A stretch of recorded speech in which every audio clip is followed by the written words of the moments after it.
أعوذ بالله من الشيطان الرجيم بسم الله الرحمن الرحيم افامن بھلا جو شخص ہو کان مؤمنا ایمان والا کمن کانا اس شخص کی طرح ہو سکتا ہے جو ہو فاسق لا یستوون برابر نہیں ہو سکتے۔ اس آیت میں اللہ تعالی نے ایک ایمان والے اور ایک فاسق کے درمیان موازنہ کیا ہے، اس لیے کہ اس سے پچھلی آیات میں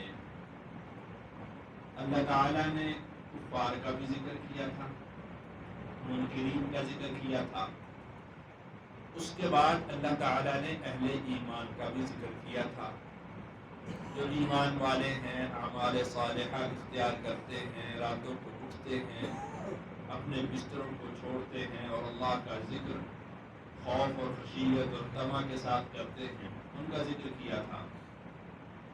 تو اب اللہ تعالیٰ نے سوال کیا ہے، افمن کان مؤمنا کمن کان فاسقا، کیا ایک ایمان والا اور ایک گناہ گار فاسق مجرم دونوں برابر ہو سکتے ہیں؟ لا یستوون، دونوں برابر نہیں ہو سکتے۔ اب اس کی تھوڑی تفصیل میں چلے جائیں کہ ایک وہ شخص ہے جو نماز نہیں پڑھتا، جو حرام کو حرام نہیں سمجھتا، جس کو اللہ کی اطاعت اور فرما برداری سے کوئی سروکار نہیں ہے، وہ شراب پیتا ہے، وہ زنا کرتا ہے، وہ سود کھاتا ہے، وہ چوری کرتا ہے، جھوٹ بولتا ہے، بہنوں کا حق کھاتا ہے، بھائیوں کا مال کھاتا ہے، اس کو کوئی پرواہ نہیں ہے کہ وہ حلال جمع کر رہا ہے یا حرام جمع کر رہا ہے۔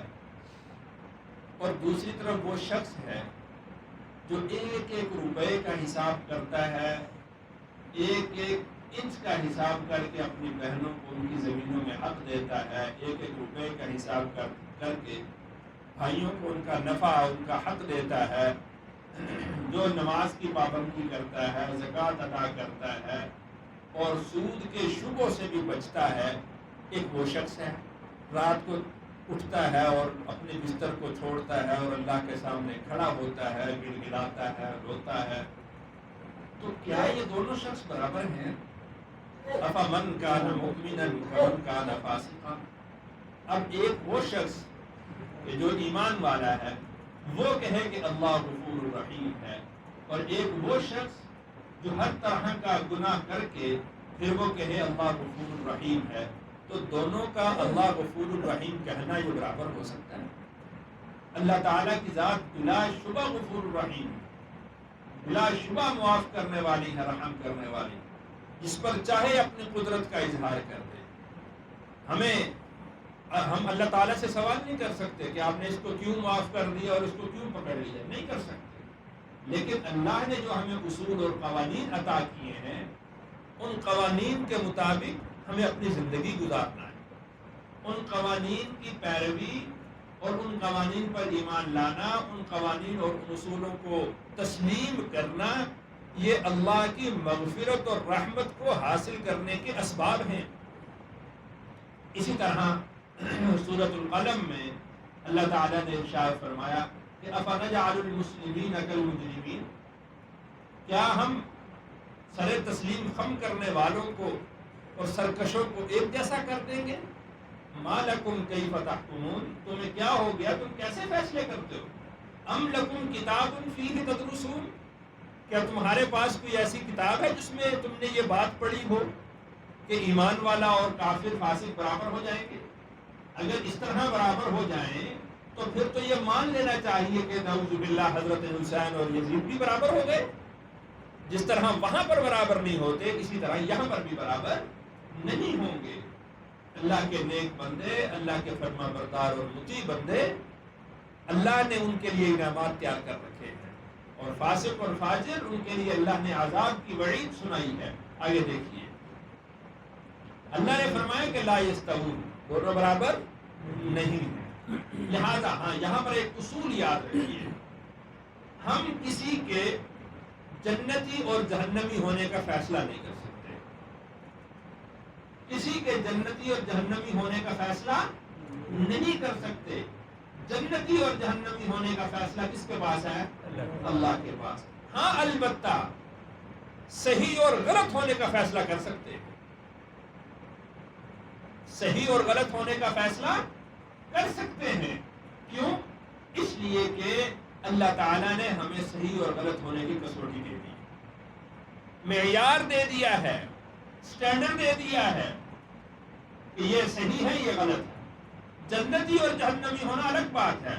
ایک شخص ساری زندگی وہ فسق و فجور میں گزارتا ہے. وہ آپ نے واقعہ سنا ہوگا, ایک فاحشہ عورت تھی, اس نے کتے کو پانی پلایا, اللہ نے معاف کر دیا. وہ جنتی جہنمی ہونے کا ہم فیصلہ کسی کے لیے نہیں کر سکتے کہ یہ جنتی ہے اور یہ جہنمی ہے. ہاں البتہ صحیح اور غلط کا فیصلہ ہم کر سکتے ہیں. جو رسول اللہ صلی اللہ علیہ وسلم کی سنت اور سیرت کے مطابق ہے وہ درست ہے. جو آپ کے دین اور شریعت کے خلاف ہے وہ غلط. تو جنت اور جہنم کا فیصلہ نہیں ہے, صحیح اور غلط کا فیصلہ ضرور کر سکتے ہیں. تو اللہ نے فرمایا لا یستوون دونوں برابر نہیں ہیں. اما الذین آمنوا اللہ نے خود ہی فرق بیان کر دیا ہے. بہرحال وہ لوگ جو ایمان لائے, وعملوا الصالحات اور نیک اعمال کیے, فلہم ان کے لیے جنات المأوى ٹھکانہ ہے باغات کا, نزلاً بطور مہمانی کے. اللہ نے ان کے لیے مہمان نوازی تیار کر رکھی ہے. مہمانی کے لیے اللہ نے ان کے لیے باغات میں گھر تیار کر رکھے. بما کانوا یعملون یہ بسبب اس کے ہے جو وہ کام کیا کرتے تھے. یعنی کام کرنے پر جنت موقوف نہیں ہے, کام کرنے پر جنت موقوف نہیں ہے, لیکن کام کرنا جنت کے حصول کا ذریعہ اور سبب ہے. یہ طلب ہے اپنی, ہم اللہ سے طلب کر رہے ہیں اور ہم ویسے اعمال کر رہے ہیں جو جس چیز کی طلب کی جا رہی ہے. وَأَمَّا الَّذِينَ فَسَقُوا اور بہرحال وہ لوگ جنہوں نے گناہ کیے, فَمَأْوَاهُمُ النَّارُ پھر ان کا ٹھکانہ آگ ہے. کلما ارادو جب بھی وہ ارادہ کریں گے, ان یخرجوا کہ وہ نکلے, منہا اس آگ سے, اعیدوا فیہا ان کو لوٹا دیا جائے گا اس آگ میں, وقیل لہم اور ان سے کہا جائے گا, ذوقوا تم چکھو, عذاب النار آگ کا عذاب, الذی کنتم بہ تکذبون جس کا تم پہلے انکار کیا کرتے تھے, جس کو تم پہلے جھٹلایا کرتے تھے. یہاں پر اللہ تعالیٰ نے ارشاد فرمایا ہے کہ جب بھی وہ جہنم سے نکلنے کا ارادہ کرے, بعض حدیث میں اس کی تفصیل آئی کہ جہنمی آگ سے بچ کر جہنم سے نکلنے کی کوشش کرتا ہوگا, اور جہنم کو یوں سمجھ لیں جس طرح کہ کنواں ہوتا ہے, کنویں میں اس کو پھینکا جائے گا, وہ چڑھتے چڑھتے منڈیر تک آئے گا, اس کو وہاں سے دوبارہ دھکا دیا جائے گا, اب نہیں نکل سکتے. نار مؤصدہ وہ ایک ایسی آگ ہے کہ جو اس کے دل تک پہنچے گی. تو کلما ارادوا ان یخرجوا منها جب بھی وہ جہنم سے نکلنے کا ارادہ کریں گے, اعیدوا فیہا تو ان کو دوبارہ جہنم میں پھینک دیا جائے گا, وقیل لہم اور ان سے کہا جائے گا, ذوقوا عذاب النار الذی کنتم بہ تکذبون یہی وہ آگ ہے جس کا تم انکار کیا کرتے تھے کہ مر گئے, ختم ہو گئے, مٹی ہو گئے, پھر کون اٹھایا جائے گا, کس سے سوال کیا جائے گا.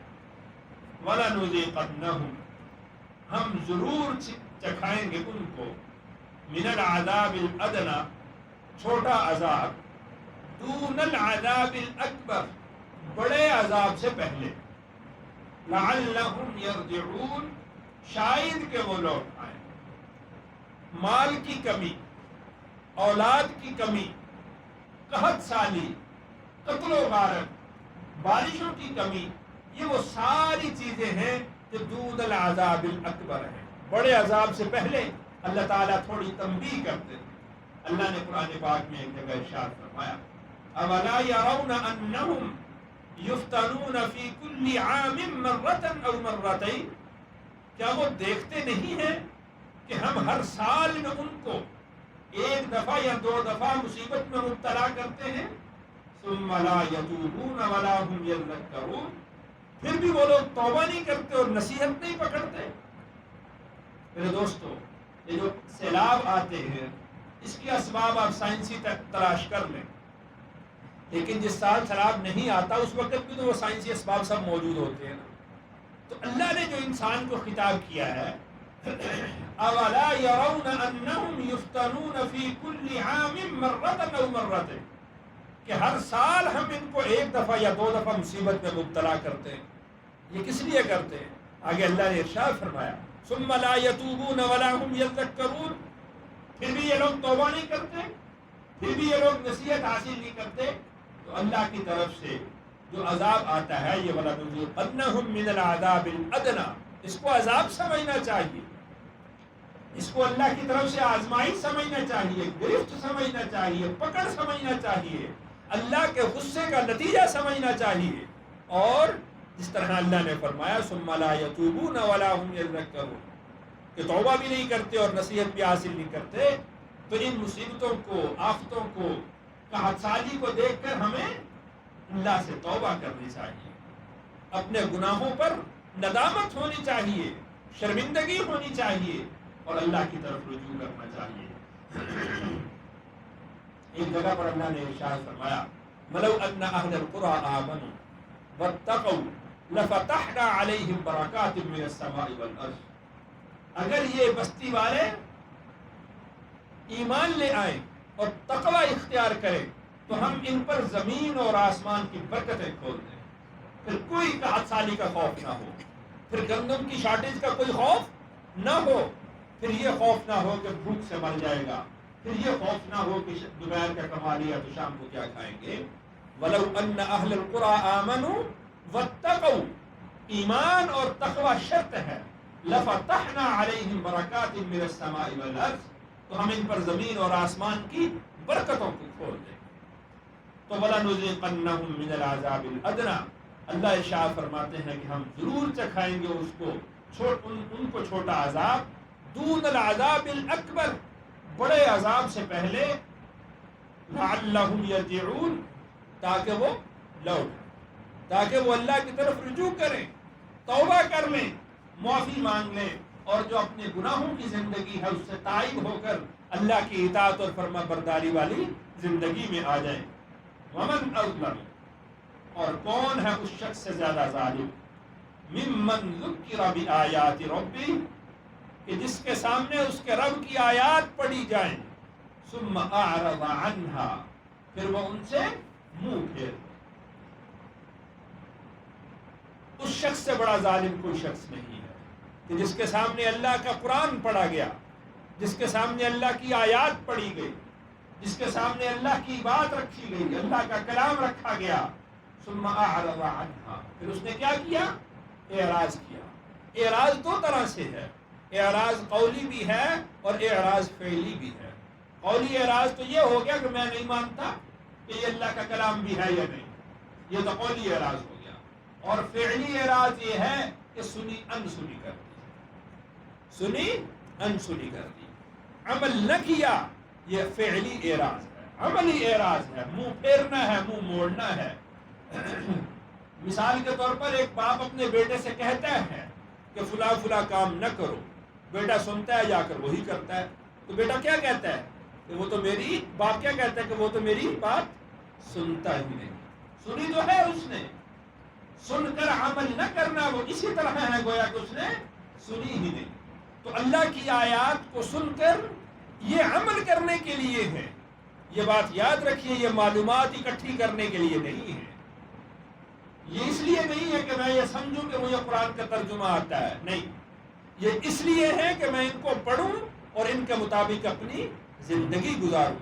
ومن اظلم، اس شخص سے زیادہ ظالم کون ہے، ممن ذکر بآیات ربی، کہ اس کے سامنے اس کے رب کی آیات پڑھی گئی ہے، یعنی جس کو وہ رب مانتا ہے اس کے رب کی آیات اس کے سامنے پڑھی گئی ہیں، ثم اعرض عنہا، اور پھر وہ ان سے اعراض کرتا ہے، پھر وہ ان سے منہ پھیر لیتا ہے، وہ ان سے منہ موڑ لیتا ہے، انا من المجرمین منتقمون، ہم گناہ گاروں سے ضرور بدلہ لینے والے ہیں۔ اللہ نے انتقام لینا ہے۔ اللہ کا ایک نام، جہاں پر اللہ کے نام غفور الرحیم ہے، وہاں پر اللہ کا نام منتقم بھی ہے، بدلہ لینے والا۔ تو اللہ نے ارشاد فرمایا انا من المجرمین منتقمون، تو مجرموں کی صف سے نکلنا کوئی مشکل نہیں ہے، مجرموں کی صف سے نکلنا کوئی مشکل نہیں، کتنا آسان ہے۔ یہاں پر بیٹھے ہوئے اپنے دل کی طرف توجہ کریں اور اللہ سے کہہ دیں، اللہ میں مجرم ہوں، مجھے معاف کر، اے اللہ میں مجرم ہوں، میں گناہگار ہوں، میں سرکش ہوں، میں نے تیری آیات سے اعراض کیا، تیرے احکام سے اعراض کیا، میں تجھ سے توبہ کرتا ہوں، میں معافی مانگتا ہوں۔ اللہ کی طرف سے کیا اعلان ہوگا؟ اللہ کی طرف سے کیا اعلان ہوگا؟ یا ابن آدم لو بلغت ذنوبك عنان السماء فاستغفرتني غفرت لك ولا ابالي، اے ابن آدم اگر تیرے گناہ آسمان کی بلندیوں تک پہنچ جائیں اور پھر تو مجھ سے معافی مانگے، میں تجھے معاف کر دوں گا اور مجھے اس کی کوئی پرواہ بھی نہیں۔ اللہ کی طرف سے تو یہ جواب ہے۔ تو اس لیے مجرموں کی صف سے نکلیے اور اللہ کی اطاعت اور فرما برداری والے بندوں کی صف میں شامل ہو جائیے۔ اللہ تعالیٰ سے دعا ہے، اللہ تعالیٰ مجھے اور آپ